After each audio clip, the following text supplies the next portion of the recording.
আমার বাসার মানুষজন মাছ খেতে তেমন একটা পছন্দ করে না, কিন্তু মাছের এই আঁত বা ভুঁড়ি ভুনা হলে প্লেটটা সবার আগেই খালি হয়ে যায়। কি, নাম শুনেই মুখ বাঁকা করলেন? না খেয়ে শুধু নাম শুনেই মুখ বাঁকা করবেন না, কারণ মাছের এই আঁত ভুনা যারা মজা করে রান্না করতে পারে তারাই জানে গরম ভাতের সাথে খেতে এটা কতটা মজাদার। Welcome to JR cooking show এর আরেকটা নতুন এপিসোডে, যেখানে সাধারণ খাবার হয়ে উঠবে অসাধারণ, আর যে খাবারটা এতদিন অপছন্দ করতেন সেটাও হয়ে যাবে আপনার পছন্দের। আজকে বানাবো মাছের আঁত বা ভুঁড়ি ভুনা, যেটা খেলে মাছ মাংসের কথা একদম ভুলে যাবেন। শুধু এটা দিয়ে ভাত খাবেন 2 প্লেট। চলেন তাহলে রেসিপি শুরু করি। প্রথমে মাছের আঁতগুলো ভালোভাবে পরিষ্কার করে নিচ্ছি। এরপর প্যানে দিয়ে দিচ্ছি তেল, পেঁয়াজ, কাঁচামরিচ আর রসুন বাটা।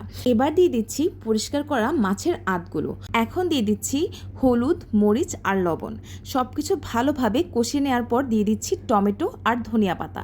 এবার সব উপকরণ ভালোভাবে রান্না করে নিলেই তৈরি হয়ে গেল আমাদের মজাদার মাছের আঁত ভুনা।